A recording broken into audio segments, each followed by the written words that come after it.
Good evening. The role of the first language in the second language reading process transfer will be my topic of today. This is for the class Reading Processes in Second Language Settings. My name is Ana Lucia Bulnes. Reading in a second language is not a monolingual event.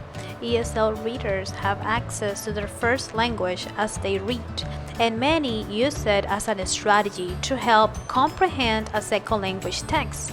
Second language readers have access to their first language and use this resource as a strategy to help them comprehend as a second language text.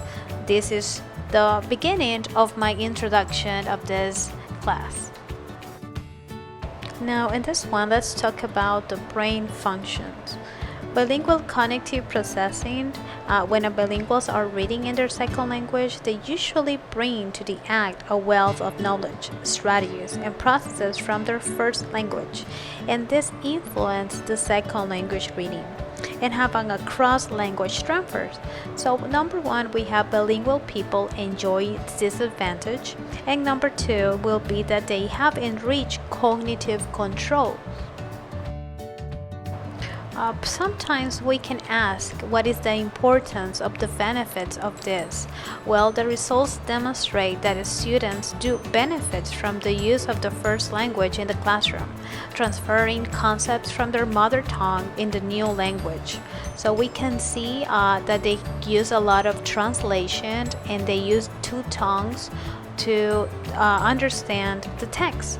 So the first advantage that or benefit this bilingual has is that being bilingual has become a vital aspect for becoming a successful professional by making bilingualism make components in education. And this is a fact. A bilingual person has more opportunities to obtain a better job and to have more achievements than a monolingual person.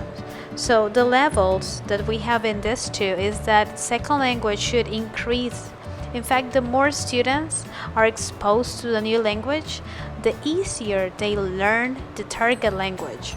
So it's our job to give this environment to our students and try to give them the opportunity to feel that they can have a successful future. So in this case, we have a big question: how the native language influences the reading and the comprehension processes of second language readers. Well, this helps to make connections with existing knowledge of the mother tongue, facilitating the process of understanding the second language. So the importance of developing the mother tongue is between the English from the first language to the second. It is useful even for us as teachers to teach them the new language using the mother tongue as a support in order to develop not only to the target language but also to the cognitive development they are acquiring this language. Language transfers from L1 to L2. Transfer is teaching in students who are able to transfer the knowledge from their mother tongue to the second language. And connection, it has been found that the use of the first language in the second language helps the students to make a huge connection. So we can see a cross-language transfer in reading. There are several reasons why the cross-language transferring in initial. In order to read fluently, students need to understand the spoken language and understand how this spoken language is represented by symbols. This is like the beginning of their learning process. With connections, the transfers occur consciously. When there is a gap in the learner's second language knowledge, this facilitates them the process of understanding. Using the first language as a bridge, this is the very nice example. This is like a bridge in the classroom. They can use both languages, so they make a connection between both languages. They can make learning context even richer to them.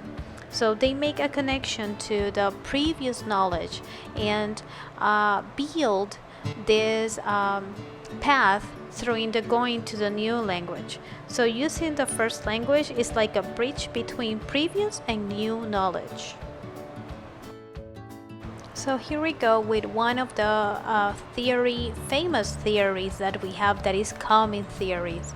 A bilingual person isn't someone who can speak, read, listen, and write in two languages at different levels of proficiency. So it is important for teachers to understand the process by which a second language should be taught, using the first language as a support in order to ensure understanding and learning. So this is how we use the common theory.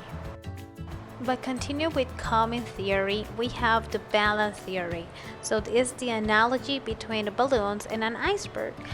When I start to read these two types of analogy, it makes me realize how I am teaching my students in the reading process. So a monolingual person has only one field balloon. So we have the example of the separate underlined proficiency. So monolingual persons have only one field balloon, while a bilingual person has two less field half and field balloons. So common refers to this as a theory is separated, so it's independently to each other. But on the other hand, we have the iceberg analogy that represents the common underlined proficiency. So the two icebergs are separated to each other, but means that the two languages are visually different but operate through the same system. So this one is dependent to each other. It is important to constantly refer to the first language in order to ensure our students complete the cognitive development. So this analogy makes me understand a little bit more the process in reading to the first language and the second language. While we are talking about theory, so we need to talk about stages, the second language acquisition stages. That is very familiar to us, but why it is important now that we are talking about the first language as a role in reading for the second language process. So this is a process that has different stages that we as a teacher we need to be familiar in order to ensure our students in learning. So we have the first stage. So in this one is receptive vocabulary. We use visual aids. The second one is to produce, and the last ones, the three last ones, we have is to communicate, to are able to understand. The use of the first language is more useful at a certain stage of development. The mother tongue is most useful at the beginning of the low levels. So as we know these stages, now we are identify them in which one we need to use the mother tongue while we are teaching our students in the reading process. As a conclusion, the development of the first language during the first year of learning benefits the second language acquisition process. So make the second language acquisition process easier. We have just a short quote. Today, a reader, tomorrow a leader by Margaret Fuller. Thank you.